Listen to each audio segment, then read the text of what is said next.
Talk to me about what you've learned since being friends with Dana White. A lot. I've looked up to Dana White like my whole life, honestly. Like me and my dad would watch UFC like when it was on Spike TV, when it was just like it was nothing, you know? I've been watching since I was probably in like 8th grade. So I've looked up to Dana White, and a lot of the UFC is like way bigger now. I don't know how long you've been following it, but it wasn't the UFC that it was today. Like right now it's just like it's such a big brand and stuff, but they had to like battle to build that. So I've kind of seen the evolution of the UFC, as I'm sure a lot of people have listening. And like this shit wasn't even like legal in states. Like it used to not be legal in New York. Like I watch these guys like battle state by state, never give up, and just build it into this like incredible fucking brand that it is today. And you see all these other MMA organizations now. It's never going to compete with the UFC. Like the UFC is unmatched. But yeah, so I've always looked up to Dana White for that and just what he's been able to achieve. And he's just, you can see he's not a quitter from the outside. And then when I met him, you can really see like that guy's not a quitter. How so? Well, even like look how he handled COVID, right? That's what blew up the UFC so much. Like every other sport shut down. UFC was the only one that kept going. Like Dana White was the only commissioner of a sport that was able to keep that sport going all throughout the heat of COVID. Not only keep it going, blow it the fuck up. Like COVID was actually a good thing for the UFC because it was the only thing on. And that guy, yeah, just behind the scenes too, he doesn't quit, you know, and he'll call me and give me advice whenever something's going on that he'll see. And yeah, he's, like I told you before, he is just the most loyal guy you will ever meet. Like, it's so crazy. Like, for us, he'll just, I don't know, it's almost like blind loyalty, too, in the same way. It's just like, he's always there for us, no matter what. And even sometimes, like, he just doesn't even need to be, you know? Even if I'm, like, sick, he'll, like, call me and be like, yo, you good, bro? Like, you need an IV? Like, I'll send, like, he's just always there for us. So having a friend like him it's truly, like, insane. Yeah. What about the way that you've observed him sort of operate from a business perspective, the way that he runs the UFC, the way that he sort of deals with his own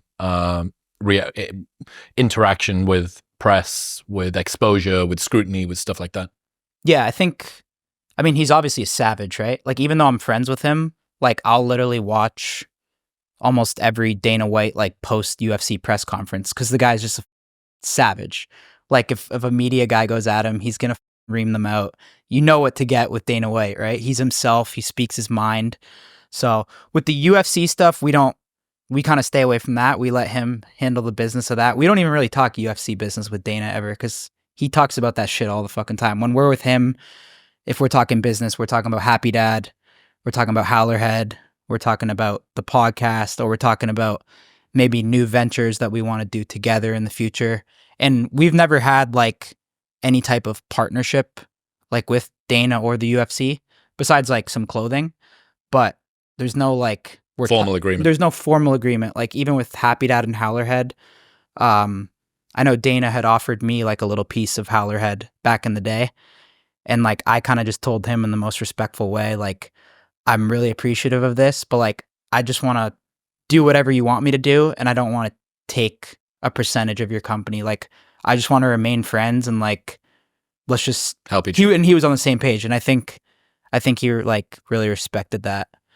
So with Happy Dad, he's helped us so much. Like we'll go and do Happy Dad Howlerhead tours together and stuff. So he's kind of like the uncle of Nelk, right? He's pretty much like an Nelk boy. The big scary uncle of Nelk. Big scary uncle that you don't fuck around with. Yeah. No, that he's a legend. Everyone that knows him in real life knows like how great of a person he is.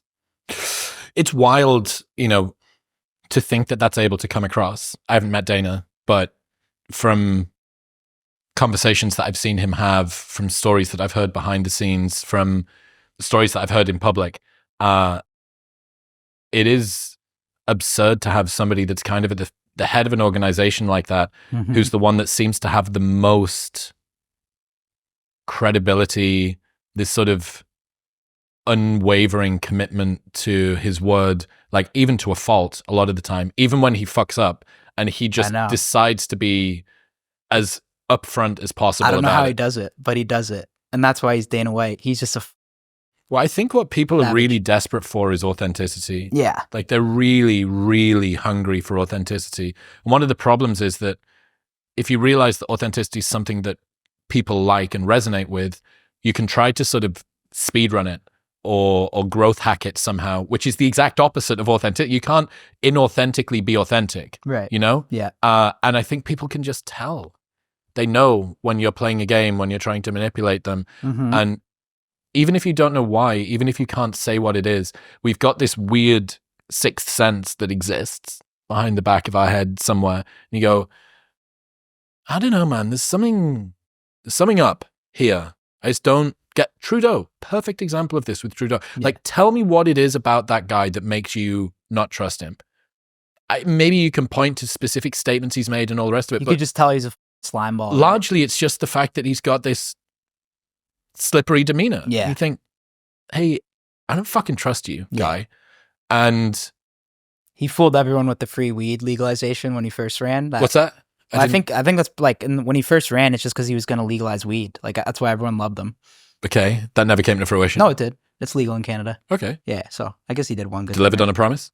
Yeah. But yeah, it's watching Dana operate, especially at that level, especially with the additional amount of scrutiny and all the rest of the stuff that's happened, is wild. It's very, very. Like he just likes to win too. One thing about him, I know what drives him, and it's proving people wrong. And that's kind of one thing I think me and him have in common is we both like just like shutting people up. You know, Mhm. like whether it's fans in the comments or for him it's the media. Shutting people up is a good feeling. You know what I mean? When everyone's saying something and they're all counting you out, it just drives you and you're like, I just want to shut these people up so fucking badly. I think that's one thing that drives both of us. And Yeah. then you come back with the W. You come back with a dub. Yeah, that's an interesting energy. You know what I mean by that or no? I know exactly what you Yeah. mean by it. Yeah, it's a really interesting energy to think about how. You need that sometimes, I feel. Well, dude, Proving people wrong, I think is it's a potent fuel. yeah. It's an incredibly potent fuel, and it's one that you can use very, very effectively, especially, I've heard Dana talk about this a couple of times, especially with regards to Trump, that he is happy to burn everything down. I mean, he said, there's a story that he talks about to do with Rogan, I think, where somebody didn't want Rogan to be a part of something moving forward, or he'd been maybe it was one of the scandals. Oh, yeah. It's probably when Joe said something fucked. Yeah, the CNN thing or whatever it might be. And Dana Yeah. was prepared to burn everything Oh, yeah. for one guy. Yeah. Of course. And you think that's, in some ways, that's really not good business acumen, but what you're working off of such unbelievable loyalty that the business gets ripped along for the ride. And what does it tell people? What's the subtext that it tells people about the business? This is a business that is going to do what it says, Mm-hmm.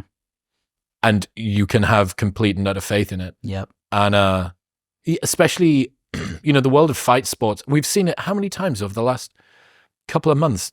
Tyson and Jake Paul, and the number of criticisms. Oh, it's a thrown fight. It's the 3-fight clause, etc. Usyk, Fury, rematch clauses. They're not actually fully throwing punches. All of this sort of stuff. And I think that it's really important to have for something like the UFC, where if You there can was trust it. Yeah. That's why even it's the best. fucking sniff Mm-hmm. that this wasn't legitimate, Yeah. the entire organization. I'm sure there has to have been some fights that have been a little manipulated here or there because the UFC's done. But once they're in the cage, it's done. Yeah. I mean, it's the UFC. But you've got to have the guy.